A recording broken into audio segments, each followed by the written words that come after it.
Hello friends, welcome back to ultimate truth channel. ఇప్పుడు నేను robin Sharma రాసిన ఆస్తులు అమ్ముకొని ఆత్మశోధనకై ఒక యోగి ప్రస్థానం ఈ బుక్ వచ్చి సెకండ్ పార్ట్ తీస్తూ ఉన్నాను. ఫస్ట్ పార్ట్లో మనం ఏం చెప్పుకున్నామంటే, ఒక ప్రఖ్యాత న్యాయవాది తను చాలా సంపాదించి చాలా మెటీరియల్ థింగ్స్ ఉండే న్యాయవాది ఆ హార్డ్ వర్క్ చేయడం చేత ఆ కోర్టులోనే హార్ట్ అటాక్ వచ్చి పడిపోతాడు. ఆ తర్వాత తన హాస్పిటల్కి తీసుకెళ్తారు. ఆ హాస్పిటల్ నుంచి అతను ఇండియాలో ఒక మనశ్శాంతిని వెతుక్కుంటా వెళ్ళిపోతాడు అని వాళ్ళ అసిస్టెంట్ మనకి చెప్తా ఉన్నారు. తర్వాత ఏం జరిగింది తన కొలీగ్ చెప్తా ఉన్నారు. తర్వాత ఇప్పుడు ఏం జరిగిందో చూస్తాం. నా గది తలుపు నెమ్మదిగా తెరుచుకుంది. తలుపు పూర్తి తెరవగానే నా ముందు 30 ఏళ్ల పైబడిన ఒక చిరునవ్వులు చిందిస్తున్న వ్యక్తి నించొని ఉన్నాడు. అతను పొడుగ్గా, సన్నగా, కంఠపుష్టితో ఉన్నాడు. అతని నుంచి శక్తి ఉప్పొంగుతుంది. నేను న్యాయ కళాశాలలో చదువుకుంటున్నప్పుడు నాతో కలిసి చదువుకున్న కొందరు ధనిక యువకులు గుర్తుకు వచ్చారు. వాళ్లకు పరిపూర్ణమైన కుటుంబాలు, పరిపూర్ణమైన ఇళ్ళు, అత్యుత్తమ కార్లు, అద్భుత చర్మ సౌందర్యం ఉండేవి. ఈ అతిథికి అందమైన యవ్వన శోభ మాత్రమే కాదు ఉన్నది, వాటిని మించిన ఒక ప్రశాంతత, దైవ సన్నిధిలో మనం ఉన్నామన్న భావన కలిగించే శాంతం అతనిలో ఉంది. ముఖ్యంగా అతని కళ్ళు, లోతైన చురుకైన ఆ నీలి కళ్ళ చూపులు, నునులేత చర్మంపై మొదటిసారి రేజర్ కదలాడినట్లు నా మొహాన్ని పరికించాయి. నా ఉద్యోగం కోసం ప్రయత్నిస్తున్న మరో కొత్త న్యాయవాదేమో అనుకున్నాను. అసలు అతను అలా నించొని నాకేసి ఎందుకు చూస్తున్నాడు? కొంపదీసిపోయిన వారు గెలిపించిన విడాకుల కేసులోని భార్య మొగుడు కాదు కదా ఇతను. నేను నిజంగానే సెక్యూరిటీ గార్డుని పిలవాల్సింది అనుకున్నాను. బుద్ధుడు తాను మెచ్చిన శిష్యుణ్ణి చూసినట్లు అతను ఇంకా నా కేసు అలాగే తదేకంగా చూస్తున్నాడు. ఇలాంటి ఇబ్బందికరమైన కొన్ని క్షణాలు గడిచాక అతని సాధికారమైన కంఠస్వరంతో మాట్లాడి నన్ను ఆశ్చర్యపరిచాడు. అతిథుల్ని పలకరించే పద్ధతి ఇదేనా జాన్? ముఖ్యంగా నీకు న్యాయవాద వృత్తిలో తెలియాల్సిందల్లా నేర్పించిన వ్యక్తితో మాట్లాడే విధానం ఇదేనా? ఈ వృత్తి రహస్యాలు నేను నాలోనే దాచుకోవాల్సిందే అన్నాడు అతను నవ్వుతూ. నా కడుపులో నుంచి ఒక అవ్యక్త భావన తన్నుకొచ్చింది. తేనెనా మృదువుగా ఉంటూనే చురుగ్గా ఉండే ఆ కంఠస్వరాన్ని గుర్తుపట్టాను. నా గుండె వేగంగా కొట్టుకుంది. జూలియన్, నిజంగా నువ్వేనా? నేను నమ్మలేకుండా ఉన్నాను. నిజంగా నువ్వేనా? అతను పగలబడి నవ్వేసరికి నా సందేహాలు పటాపంచలయ్యాయి.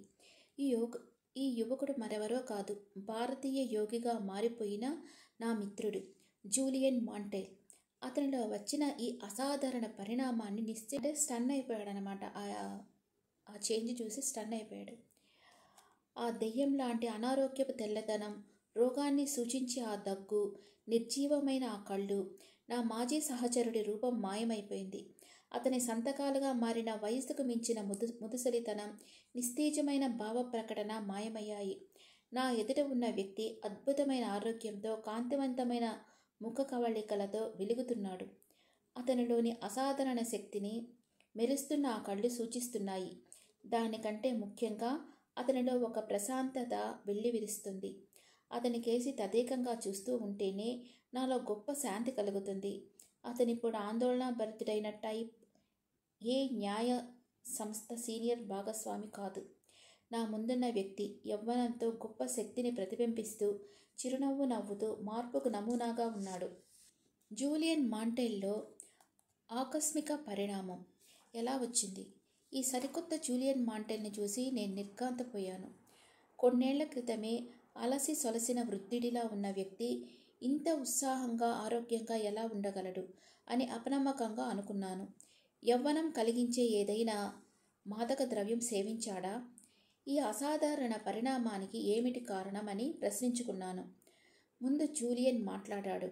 తను గడిపిన వేగవంతమైన న్యాయ ప్రపంచ జీవితం తన శారీరక, మానసిక ఆరోగ్యంపైనే కాక ఆధ్యాత్మిక జీవనంపై కూడా దుష్ప్రభావం చూపించిందని చెప్పాడు. తన సమయంపై, శక్తిపై అంతులేని డిమాండ్లు, పిచ్చి వేగంతో పనిచేయాల్సిన పరిస్థితి తనని నిస్తేజితుని చేశాయని అన్నాడు. తన శరీరం చేవ కోల్పోవడమే కాదు, బుద్ధి కూడా తేజాన్ని కోల్పోయింది. తనకు వచ్చిన గుండె నొప్పి అంతకంటే లోతైన సమస్యకు ఒక రోగలక్షణం మాత్రమే. ప్రపంచ స్థాయి న్యాయవాదిగా తనపై వచ్చిన నిరంతర ఒత్తిడి తన ఆరోగ్యాన్ని, బుద్ధిని మాత్రమే కాదు, తన ఆధ్యాత్మిక శక్తిని కూడా విరిచేసిందని అన్నాడు. తన వైద్యుడు వృత్తి, ప్రాణాలు ఈ రెండింటిలో ఏదో ఒకటే ఎంచుకో అని చెప్పినప్పుడు తన చిన్నప్పటి జీవితాగ్నిని మళ్ళీ వెలిగించుకోగల సువర్ణావకాశం లభించిందని తనలో ఆశ రేకెత్తించిందన్నాడు. న్యాయవాద వృత్తి ఆశయంగా కాక వ్యాపారంగా మారే కొద్దీ తనలోని ఈ జీవితాగ్ని ఆరిపోయిందని అతను గుర్తించాడు.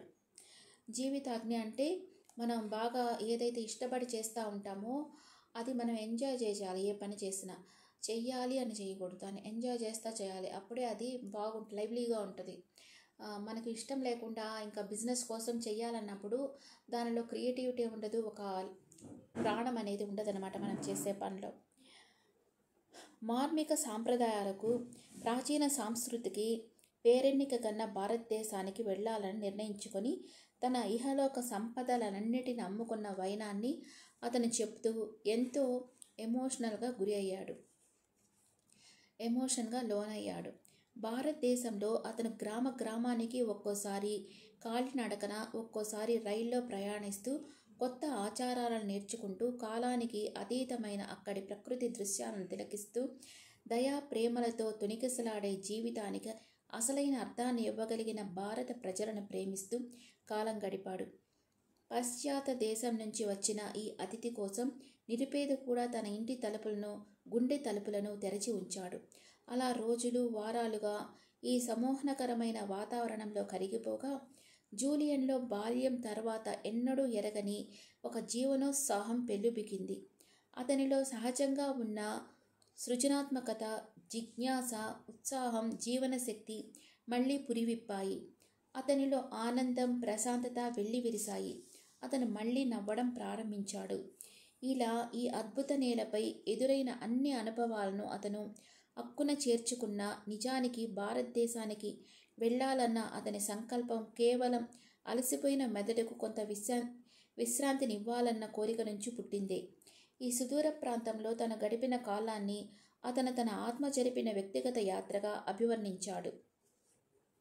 సమయం మించిపోకముందే తాను ఎవరో, తన జీవితం ఎందుకో తెలుసుకోవాలన్న దృఢ సంకల్పంతో వెళ్ళానని అన్నాడు. దీనికోసం భారతదేశంలో జీవితాన్ని మరింత పరిపూర్ణం, జ్ఞాన సంపన్నం చేసేందుకు లభించే సాంస్కృతిక విజ్ఞాన సారాన్ని అందుకోవడం అత్యంత ముఖ్యమని నిర్ణయించుకున్నాడు. జాన్, నేనేదో ఉన్మాదిలా మాట్లాడుతున్నానని అనుకోకు, కానీ నా అంతరాంతరాల్లోంచి ఏదో పిలుపు వచ్చినట్లు నేను కోల్పోయిన జీవనోత్సాహాన్ని పునరుజ్జీవింప చేసుకోవడానికి ఒక ఆధ్యాత్మిక యాత్ర జరపమని నన్ను ఆదేశించినట్లు నాకు అనిపించింది. ఇదొక స్వేచ్ఛా స్థితిని నా మనసుకు కలిగించింది అని ఈ జాన్తో జూలియన్ చెప్పాడనమాట. అన్వేషించే కొద్దీ అతనికి శతాధిక వయసు వరకు జీవించిన భారతీయ యోగుల గురించి, అంత వయసు వచ్చిన యువకుల్లా శక్తి ఉడిగిపోకుండా వాళ్ళు ఉండడం గురించి అనేక విషయాలు తెలిసి వచ్చాయి. అతని నిరంతర యాత్రలో బుద్ధిని నియంత్రించగలిగిన ఆధ్యాత్మిక చైతన్య స్థితిని పొందిన వారి గురించి విన్నాడు. ఈ అద్భుతాల గురించి వినే కొద్దీ తాను కూడా ఈ జీవన సిద్ధాంతాలు నేర్చుకొని తన జీవితానికి అన్వయించుకోవాలన్న కోరిక అతనికి కలిగింది. ఇప్పుడు చాలామంది ఎంత ఏజ్ వచ్చినా యంగ్గా ఉండడం, బాగా అంటే వాళ్ళు ఎక్కువగా ఈ ఫ్రూట్స్, కూరగాయలు తీసుకుంటారనమాట. బాగా ఎక్సర్సైజ్ చేయడం, బాగా వాకింగ్ చేయడం, వాటర్ ఫాల్స్లో స్నానం చేయడం, ఇలాంటి వాళ్ళ లైఫ్ స్టైల్ ప్రకృతికి దగ్గరగా ఉండడం వల్ల వాళ్ళల్లో అంత ఎనర్జీ ఉండేదన్నమాట. వాళ్ళని అతను ఎలా కలుసుకున్నాడో చూస్తాం. తన యాత్రలలో తొలి రోజుల్లో సుప్రసిద్ధులైన, గౌరవనీయులైన అధ్యాపకులని అతను కలుసుకున్నాడు. అందరూ అతన్ని మనఃపూర్వకంగా ఆహ్వానించి తాము నేర్చుకున్న జ్ఞాన సూత్రాలను అతనితో పంచుకున్నారు. యుగ యుగాల జ్ఞాన సంపదలకు కాపలాదారులుగా భారతదేశం అంతటా వెలిసిన ప్రాచీన దేవాలయ సౌందర్యాన్ని జూలియన్ వర్ణించడానికి ప్రయత్నించాడు. ఈ పరిసరాల పవిత్రత తనను కదిలించి వేసిందని అతనన్నాడు. జాన్, ఆ రోజులు నిజంగా నా జీవితంలో ఒక అద్భుత గడియలు. నాలాంటి వాడు అలసిన ముసలి న్యాయవాది పందెం గుర్రం దగ్గర నుంచి చేతి వాచి వరకు అన్నీ అమ్ముకొని అవసరమైన వస్తువులు మూటే తోడు నీడగా కాలం పొడసోకని తూర్పు దేశాలకు ప్రయాణమయ్యాను. అలా అన్నిటినీ వదిలి వెళ్ళడం కష్టంగా అనిపించలేదు అని నేను కుతూహలం ఆపుకోలేక అడిగాను. నిజం చెప్పాలంటే నేను చేసిన అన్ని పనులోకి ఇదే సులభంగా చేశాను. లాయర్గా నా ప్రాక్టీస్ను, నా సంపదలను వదిలిపెట్టాలన్న నిర్ణయం చాలా సహజంగా జరిగింది. ఆల్బర్ట్ కాము అంటాడు, భవిష్యత్తు పట్ల మనం చూపే నిజమైన ఔదార్యం ఏమిటంటే వర్తమానానికి మన దగ్గరున్నదంతా ఇచ్చేయడమే. నేను చేసింది సరిగ్గా ఇదే. నేను మారాలని నాకు తెలుసు కనుక నా మనసు చెప్పినట్టు విని నాటకీయంగా దాన్ని ఆచరణలో పెట్టాను. గతాన్ని గురించిన ఆలోచనలు వదిలిపెట్టడంతో నా జీవితం మరింత సరళంగా, అర్థవంతంగా మారింది. జీవితంలో పెద్ద పెద్ద ఆనందాల వెంట పరిగెట్టడం మానేసరికి చిన్న చిన్న ఆనందాల సర్వస్వం నాకు తెలిసి వచ్చింది. వెన్నెల చిలికే ఆకాశంలో నర్తిస్తున్న తారలు, అందమైన వేసవి ఉదయాన సూర్యకిరణాల్లో తడిసిన క్షణాలు, అది ఆనందం అంటే. పైగా భారతదేశం మేధకు ఎంత పదును పెడుతుందంటే నేను వదిలి వెళ్ళిన వాటిని గురించి అస్సలు ఆలోచించనే లేదు. భారతదేశంలో అడుగిడిన తొలి రోజుల్లో వివిధ పండితులు, అధ్యాపకుల వద్ద తెలుసుకున్న విషయాలు ఎంత ఆసక్తికరంగా ఉన్నప్పటికీ జూలియన్ ఆశించిన జ్ఞానాన్ని అతనికి అందించలేకపోయాయి. అతను కోరుకున్న జ్ఞానం, దాన్ని జీవితానికి అన్వయించుకుని జీవితాన్ని మెరుగుపరచాలనుకున్న నైపుణ్యం అతనికి లభించలేదు. భారతదేశంలో 7 నెలల పాటు గడిపే వరకు అతనికి తను ఆశించిన తొలి అనుభవం కలగలేదు. జూలియన్ హిమాలయాల కుదుళ్లలో ఉన్న కాశ్మీర్లో ఉండగా అదృష్టవశాత్తు అతనికి యోగి కృష్ణన్ అనే వ్యక్తితో పరిచయమైంది. పూర్తిగా శిరోముండనం చేసుకుని బక్కపలచగా ఉన్న అతను కూడా అతనే నవ్వుతూ చెప్పినట్లు పూర్వజన్మలో న్యాయవాదిగా ఉండేవాడు. ఢిల్లీలో అత్యంత బిజీ జీవితాన్ని గడిపిన ఇతను విసిగిపోయి తన భౌతిక సంపదనంతా వదిలిపెట్టి నిరాడంబరమైన ప్రపంచంలోకి అడుగుపెట్టాడు. ఒక గ్రామంలో ఆలయ నిర్వాహకుడిగా ఉంటూ తనకు తన జీవిత లక్ష్యం అర్థమైందని అతనన్నాడు. నా జీవితాన్ని ఒక విమాన దాడి విన్యాసంగా నడిపి విసిగిపోయాను. నా అసలు లక్ష్యం ఇతరులకు సేవ చేయడం, ఈ ప్రపంచాన్ని మరింత ఆనందకరమైన నివాసయోగ్యమైన స్థలంగా మార్చడం అని అర్థం చేసుకున్నాను. ఇప్పుడు నా జీవితం మరొకరికి ఇవ్వడానికే. నా దివారాత్రులు ఈ ఆలయంలో నిరాడంబరమైన పరిపూర్ణమైన జీవితానికి అంకితమయ్యాయి. ఇక్కడికి ప్రార్థనా నిమిత్తం వచ్చే వారందరికీ నేను పొందిన జ్ఞానాన్ని అందిస్తాను. అవసరంలో ఉన్న వారిని ఆదుకుంటాను. నేను పూజారిని కాను, తన ఆత్మను కనుక్కున్న ఒక సామాన్యుడిని. జూలియన్ ఈ యోగిగా మారిన న్యాయవాదికి తన కథ చెప్పుకున్నాడు. గత జీవితంలో తనకు లభించిన ప్రాముఖ్యాన్ని, పరపతిని చెప్పుకున్నాడు. తనకు ధనం పట్ల, పని పట్ల ఉన్న వ్యామోహాన్ని చెప్పుకున్నాడు. తన జీవితం అదుపు తప్పి తాను కుప్పకూలిన సమయంలో తనలో చెలరేగిన సంక్షోభాన్ని ఎంతో భావోద్వేగంతో చెప్పుకున్నాడు. నేను కూడా ఈ దారినే నడిచాను మిత్రమా. నువ్వు పడిన బాధ నేను కూడా పడ్డాను. కానీ జీవితంలో ప్రతిదీ సకారణంగానే జరుగుతుందని గ్రహించాను అన్నారు యోగి కృష్ణన్ సానుభూతితో. ప్రతి సంఘటనకు ఒక ప్రయోజనం ఉంటుంది. ప్రతి విఘాతంలోనూ ఒక గుణపాఠం ఉంటుంది. వైఫల్యం అనేది అది వ్యక్తిగతం కావచ్చు, వృత్తిపరమైనది కావచ్చు, ఆధ్యాత్మికమైనది కావచ్చు.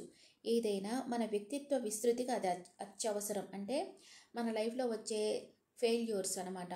ఆ ఫెయిల్యూర్ వల్లనే మనం జాబ్లో కానీ, పర్సనల్గా కానీ, స్పిరిచువల్గా కానీ మనం ఎదుగుతాం. ఏదైనా ఫెయిల్యూర్ వచ్చినప్పుడు అది మన అంతరంగిక ఎదుగుదలకు, మానసిక వికాసానికి దోహదం చేస్తుంది. నీ గతానికి ఎప్పుడూ పశ్చాత్తాపడకు, దాన్ని ఒక గురువుగా స్వీకరించు. ఎప్పుడు కూడా మనం గతంలో ఏదన్నా తప్పు చేసినా, లేకపోతే ఏదన్నా ఫెయిల్ అయినా దాన్ని తలుచుకుంటూ గిల్టీగా ఫీల్ అవుతూ ఉంటే మనలో ఎదుగుదల ఉండదు. దాన్ని ఒక గురువుగా తీసుకొని దాన్ని ఎట్లా సరిదిద్దుకోవాలి అని ఆలోచించినప్పుడే మనలో ఎదుగుదల అనేది స్టార్ట్ అవుతుంది. ఈ మాటలు తనలో ఒక గొప్ప ఆనందాన్ని రేకెత్తించాయని జూలియన్ అన్నాడు. బహుశా తను ఇంతకాలం అన్వేషిస్తున్న గురువు యోగి కృష్ణన్ ఏమో అనుకున్నాడు. తనలాగే ఒకప్పుడు న్యాయవాదిగా ఉండి సొంత జాగృతితో జ్ఞానసిద్ధి పొందిన వ్యక్తి కంటే చక్కగా తనకు బ్యాలెన్స్ అంటే సమతుల్యతను, ఆనందాన్ని కలిగించే జీవిత రహస్యాన్ని మరెవరు నేర్పగలరు? కృష్ణన్, నాకు మీ సహాయం కావాలి. నా జీవితం మరింత సుసంపన్నంగా, పరిపూర్ణంగా చేసుకోవడం నేను నేర్చుకోవాలి అన్నాడు. నీకు సహాయపడడం నాకు గౌరవంగా భావిస్తాను, కానీ నేనొక సలహా ఇవ్వనా అన్నాడు ఆ యోగి. తప్పకుండా. నేను ఈ ఆలయం నిర్వహిస్తున్న నాటి నుంచి ఒక కథ వింటున్నాను. హిమాలయాల పైభాగాన ఎన్నో ఆధ్యాత్మిక శక్తులు గల ఒక యోగి బృందం ఉందని చెప్పుకుంటారు. ఎవరి జీవితంలోనైనా ప్రమాణాన్ని పెంచగల ఒక వ్యవస్థను వాళ్ళు కనిపెట్టారని అంటారు. ప్రమాణాలు పెంచడం అంటే శారీరకంగా కాదు, అదో సమగ్ర జీవన విధానం. మనిషి బుద్ధి, శరీరం, ఆత్మల సామర్థ్యాన్ని బంధ విముక్తం చేయగల సర్వకాలీన సర్వజనీన సూత్రాలను అందించే ఒక సమగ్ర విధానమది. జూలియన్ అబ్బురపడ్డాడు. ఇదేనేమో తనకు కావాల్సింది. ఈ యోగులు ఎక్కడుంటారో సరిగ్గా చెప్పగలరా? ఎవరికీ తెలీదు. నాకు కూడా వయసైంది, వెతికే ఓపిక లేదు. కానీ ఒకటి మాత్రం చెబుతాను, చాలామంది ప్రయత్నించారు కానీ విఫలమయ్యారు. పైగా విషాద పరిణామాలు ఎదుర్కోవాల్సి వచ్చింది. హిమాలయాల ఎత్తును అధిరోహించే కొద్దీ ఊహించలేనన్ని కష్టాలు, అవరోధాలు ఎదుర్కోవాల్సి వస్తుంది. ఆ సహజ ప్రకృతి విన్యాసాల మధ్య అతి సమర్థుడైన పర్వతారోహకుడు కూడా నిస్సహాయుడవుతాడు. అయితే నీకు కావలసింది సంపూర్ణమైన ఆరోగ్యం, శాశ్వతానందం, అంతరంగిక సంతృప్తి. అయితే మాత్రం అవి నేను సమకూర్చలేను, వాళ్ళే ఇవ్వగలరు. అంటే హిమాలయాల్లో ఎప్పుడు ఏం జరగద్దో చెప్పలేం. సడన్గా వర్షం రావచ్చు, సడన్గా ఆ మట్టి ఇదంతా కూలిపోవచ్చు, అట్లా అన్నమాట. అందుకనే ఏజ్ అయిన వాళ్ళు వెళ్ళాలంటే కష్టం. కొంచెం యంగ్గా ఉండేటప్పుడే అవన్నీ చూసేసేయాలి. జూలియన్ సులభంగా వదిలిపెట్టే ఘట్టం కాదు. అందుకే మళ్ళీ అడిగాడు, వాళ్ళు ఎక్కడ ఉండొచ్చు, ఏమాత్రం తెలీదా? నేను చెప్పగలిగిందల్లా ఒకటే, స్థానిక గ్రామస్తులు వారిని శివనాపీఠం మహాయోగులు అని పిలుస్తారు. వారి పురాణాల ప్రకారం శివన అంటే జ్ఞానమనే ఓయాసిస్. ఈ యోగులు తమ స్వభావంలోనూ ప్రభావంలోనూ దివ్యులని వీరు భావిస్తారు. వాళ్ళెక్కడ ఉన్నది నాకు తెలుసుంటే మీకు చెప్పడం నా కర్తవ్యం, కానీ నిజంగానే నాకు తెలీదు. ఆ మాటకొస్తే ఎవరికీ తెలియదు అన్నాడు కృష్ణన్. ఆ మరుసటి రోజు ఉదయం ఉషోదయ కిరణాలు దిగాంతాలను తాగుతుండగా జూలియన్ శివనా భూమికి ప్రయాణమయ్యాడు. మొదట్లో తనకు మార్గం చూపించేందుకు ఒక షేర్పాను తోడు వెళ్తామనుకున్నాడు. కానీ ఎందుకో విచిత్రంగా ఈ ఒక్క ప్రయాణం మాత్రం తాను ఒంటరిగానే చేయాలని అతని అంతరాత్మ చెప్పినట్లు అనిపించింది. జీవితంలో మొదటిసారి తన తార్కికతను పక్కన పెట్టి తన సహజాతాన్ని నమ్మి బయలుదేరాడు. తను క్షేమంగా ఉంటాడని అతనికి అనిపించింది. తనకు కావలసింది లభిస్తుందని కూడా అనిపించింది. 1,00,000 యోధుడిలా పర్వతారోహణ ప్రారంభించాడు. మొదట్లో కొన్ని రోజులు హాయిగానే గడిచాయి. అప్పుడప్పుడు ఫుట్పాత్ల మీద కులాసాగా నడుస్తున్న గ్రామీణుల తోడు దొరికేది.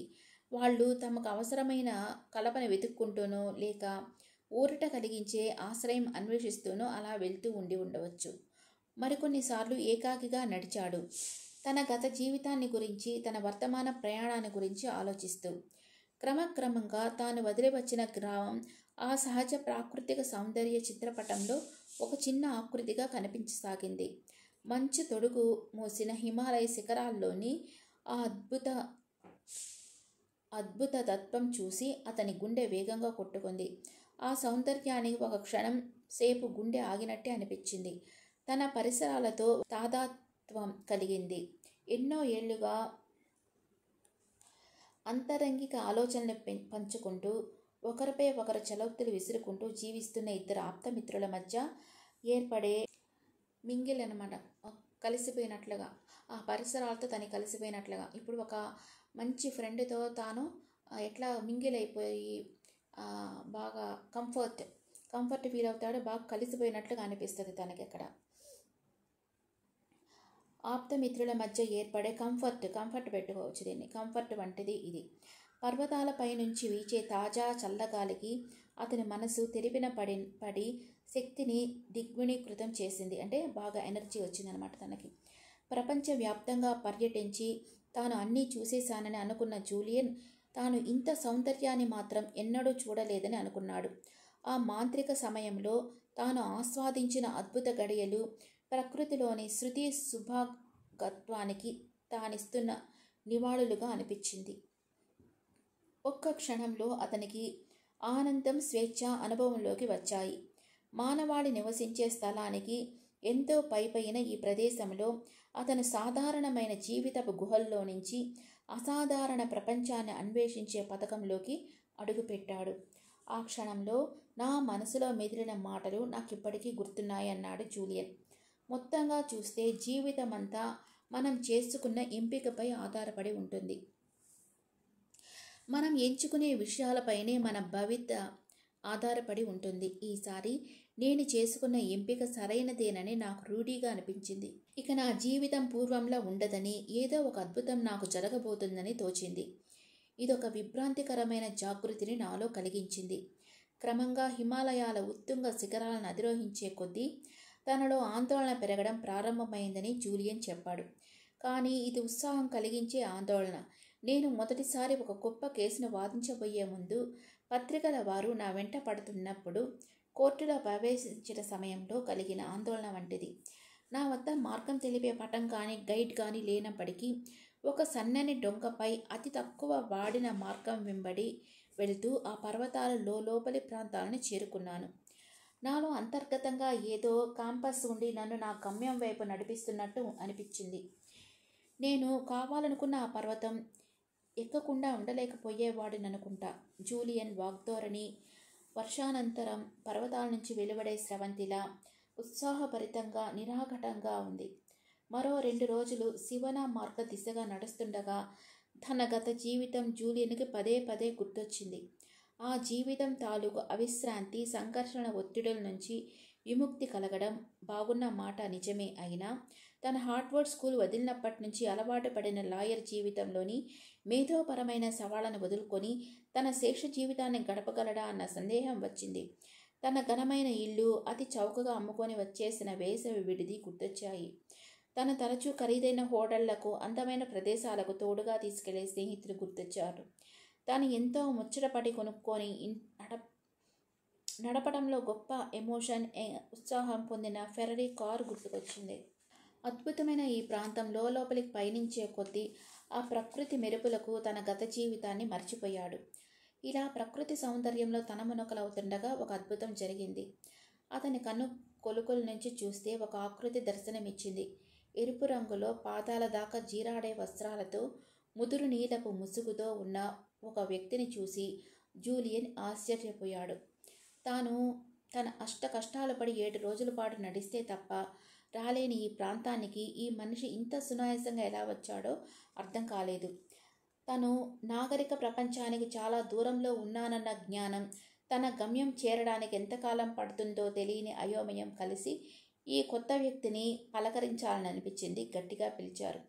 ఆ వ్యక్తి ఆగలేదు. కనీసం వెనక్కి తిరిగి కూడా చూడలేదు. పైగా నడక వేగం పెంచారు. అతని వెంటే పరిగెత్తాడు జూలియన్. ప్లీజ్ ఆగండి, నేను శివనాకు వెళ్ళాలి, మీ సాయం కావాలి. 7 రోజుల నుంచి నడుస్తూనే ఉన్నాను, తిండి తిప్పలు లేకుండా. దారి తప్పానేమోనని అనుమానంగా ఉంది అరుస్తున్నాడు జూలియన్. ఆ వ్యక్తి అకస్మాత్తుగా ఆగిపోయాడు. అతను శిలలా నిలబడి ఉండగానే జూలియన్ అతని దగ్గరికి వచ్చాడు. అతను తల కానీ చేతులు కానీ కదల్చలేదు. ఆ ముసుగు కింద అతని ముఖం కనిపించడం లేదు. అతని చేతిలో ఉన్న బుట్టలో మాత్రం జూలియన్ ఎన్నడూ కనివిని ఎరుగనంత అందమైన పువ్వులున్నాయి. జూలియన్ సమీపించే కొద్దీ అతను బుట్టను గట్టిగా పట్టుకున్నాడు. తనకెంతో ప్రియమైన ఈ ఆస్తిని కాపాడుకోవడానికి అన్నట్టు. ఈ పాశ్చాత్యుడిని నమ్మకూడదని అనుకున్నట్లు ఉంది అతని వైఖరి. జూలియన్ ఆ వ్యక్తిని ఆసక్తిగా చూశాడు. ఒక్కసారిగా సూర్యకిరణం సోకడంతో అతని ముఖం వికసించింది. అలాంటి ముఖాన్ని జూలియన్ ఎన్నడూ చూసి ఉండలేదు. అతనికి కూడా జూలియన్ వయసే ఉంటుంది. కానీ ఆ ముఖంలోని ఆకర్షణ ఎలాంటిదంటే జూలియన్ నిశ్చేష్టుడై అలా చూస్తుండిపోయాడు. అతని కళ్ళు పిల్లి కళ్ళలా ఉన్నాయి. ఎదుటి వ్యక్తి అంతరాంతరాల్లోకి తొంగి చూసే శక్తి ఉంది వాటిల్లో. X ray ice లాగుంటాయి. జూలియన్ ఆ కళ్ళల్లోకి చూడలేక ముఖం తిప్పేసుకున్నాడు. అతని గోధుమ రంగు చర్మం సున్నితంగా మెత్తగా ఉంది. అదే సమయంలో దృఢంగా ఉంది. అతని చేతులు అతని వయస్సును పట్టించేస్తున్నా అతనిలో ఎలాంటి యవ్వన శోభ ఉందంటే జూలియన్ ఒక బాలుడు మొదటిసారి ఒక మాంత్రికుడిని చూసినప్పుడు ఎలా ఫీల్ అవుతాడో అలా ఫీల్ అయ్యాడు. ఇతనే ఆ శివన యోగుల్లో ఒకడై ఉంటాడు అనుకున్నాడు, తన ఆనందాన్ని దాచుకోవడానికి విఫలయత్నం చేస్తూ. నా పేరు జూలియన్ మాంటేల్. నేను శివన యోగుల నుంచి నేర్చుకుందామని వచ్చాను. వాళ్ళు ఎక్కడ ఉంటారో చెప్పగలరా అని అడిగాడు. అతను ఈ అలసిన పాశ్చాత్యుడిని సలోచనంగా చూశాడు. అతని ముఖంలోని ప్రశాంతత అతన్ని ఒక దైవ స్వరూపిడిలా కనిపించేలా చేసింది. అతను నెమ్మదిగా గుసగుసలాడుతున్నట్లుగా అడిగాడు, ఈ యోగుల్ని ఎందుకు చూడాలనుకుంటున్నావు మిత్రమా? దీనితో ఇతనే తను వెతుకుతున్న యోగుల్లో ఒకడని జూలియన్కు అనిపించింది. వెంటనే తన జీవిత అనుభవాలను అతని ముందు పరిచి పెట్టాడు. లాయరుగా పొందే ప్రయోజనాల కోసం తను తన ఆరోగ్యాన్ని, శక్తిని ఎలా పణంగా పెట్టింది వివరించాడు. ఆయుష్ తగ్గినా సరే విలాసవంతంగా జీవించు అనే వేదాంతాన్ని వంటపట్టించుకొని తను ఎలా ధనం, కీర్తి అనే ఎండమావుల వెంట పరిగెత్తింది చెప్పాడు. భారతదేశంలో తన యాత్రలు, యోగి కృష్ణని కలుసుకోవడం వివరించాడు. ఆ వ్యక్తికి నిశ్శబ్దంగా, నిశ్చలంగా అంతా విన్నాడు. జ్ఞాన సముపార్జనకు దోహదం చేసే ప్రాచీన జీవన సిద్ధాంతాలను తెలుసుకోవాలనే తన గాఢమైన ఆకాంక్షను జూలియన్ వ్యక్తం చేసే వరకు అతను మాట్లాడలేదు. అప్పుడు జూలియన్ భుజాలపై చేతులు వేసి మృదువుగా అన్నాడు, నీకు నిజంగా ఉన్నత జీవిత శైలి తెలుసుకోవాలని ఉంటే నీకు సహాయపడడం నా కర్తవ్యం. నువ్వు వెతుకుతున్న యోగుల్లో నేను ఒకడిని. చాలా ఏళ్ల తర్వాత మమ్మల్ని కనిపెట్టిన మొదటి వ్యక్తివి నువ్వే. నీకు నా అభినందనలు. నీ పట్టుదల నాకు నచ్చింది. నువ్వు నిజంగానే మంచి న్యాయవాదివై ఉంటావు. తర్వాత ఏం చేయాలో అర్థం కానట్టు అతను కొంతసేపు ఆగాడు. కావాలంటే నువ్వు నాతో నా అతిథిగా మా ఆలయానికి రావచ్చు. ఈ పర్వత సానువుల్లో రహస్య స్థావరంలో ఉంది ఆలయం. అక్కడికి చేరుకోవడానికి ఇంకా ఎన్నో గంటలు పడుతుంది. నా సోదర సోదరీమణులు నిన్ను మనస్ఫూర్తిగా ఆహ్వానిస్తారు. మేమంతా కలిసి మా పూర్వీకులు మాకందించిన జీవిత సిద్ధాంతాలను, వ్యూహాలను నీకు నేర్పుతాం. నేను నిన్ను నా అంతరంగిక ప్రపంచంలోకి తీసుకెళ్ళి నీ జీవితాన్ని ఆనందంతోనూ శక్తితో నింపే మా సామూహిక జ్ఞానాన్ని నీతో పంచుకునే ముందు నువ్వు నాకొక వాగ్దానం చేయాలి అన్నారు ఆ యోగి. నువ్వు పొందిన ఈ కాలాతీత జ్ఞానాన్ని మీ దేశంలో కావాలనుకున్న వారందరితో నువ్వు పంచుకోవాలి. ఈ మాంత్రిక పర్వతాలలో మేము ఏకాంతంలో నివసిస్తున్న మీ దేశంలోని సంక్షోభం గురించి మాకు తెలుసు. మంచివారు కూడా దారి తప్పుతూ ఉంటారు. వారికి చేయూతనిచ్చి ఆశను కల్పించాలి. అంతకంటే ముఖ్యంగా వారు తమ కలలను సాకారం చేసుకునేందుకు కావలసిన పరికరాలను నువ్వు అందించాలి. అదే నేను నిన్ను కోరుకునేది. వారి నుంచి అందుకున్న సందేహాన్ని పశ్చిమ దేశాలకు తీసుకువెళ్లాలని జూలియన్ వాగ్దానం చేశాడు. వీరిద్దరూ కొండపైకి ఎక్కుతూ ఆ అతీతుడైన భారతీయ యోగితో కలిసి నడిచిన ఆ క్షణాలని తమ జీవితంలో ఎన్నటికీ మరవలేనని జూలియన్ నాతో అన్నాడు. ఆ యోగి పట్ల ఒక విధమైన సోదర ప్రేమ తనలో జనించిందని అన్నాడు. ఇది నా జీవితంలో కల్లా మరపురాని క్షణమని అతను అన్నాడు. జీవితం అంటే కొన్ని కీలకమైన క్షణాల అనుభవమేనని జూలియన్ నాతో చాలాసార్లు అనేవాడు. ఇది అలాంటి క్షణమే. తదనంతరం జీవితం ఎలా ఉండబోతుందో సూచించే అద్భుతమైన క్షణం ఇదేనని అతని అంతరంతరాల్లో అనిపించింది. ఇప్పుడు తను జూలియన్ వచ్చి శివనా యోగులతో వాళ్ళ స్థావరానికి వెళ్తారు. అక్కడ తనని వాళ్ళు ఎలా రిసీవ్ చేసుకున్నారు అనేది ఇంకో ఎపిసోడ్లో చూస్తాం. ఇప్పుడైతే జూలియన్ పట్టుదలగా హిమాలయాస్కి వెళ్ళి ఆ శివనా యోగుల్ని కనుక్కున్నాడు. వాళ్ళల్లో ఒక మనిషి తనకు కనిపించి వాళ్ళ స్థావరానికి అతన్ని తీసుకెళ్తాడు. అక్కడికి తీసుకెళ్ళిన తర్వాత జూలియన్ వాళ్ళ దగ్గర నుంచి ఏం నేర్చుకున్నాడు, ఎన్ని రోజులు ఉన్నారు, వాళ్ళు అక్కడ ఏం చేస్తూ ఉన్నారు, జూలియన్కి ఏం నేర్పించారు అనేది నెక్స్ట్ ఎపిసోడ్లో చెప్తాను. ఓకే ఫ్రెండ్స్, ఇది మీకు నచ్చితే నా ఛానల్ లైక్ చేయండి అండ్ షేర్ చేయండి. మీ ఒపీనియన్స్ నా కమెంట్స్లో పెట్టండి. Thank you.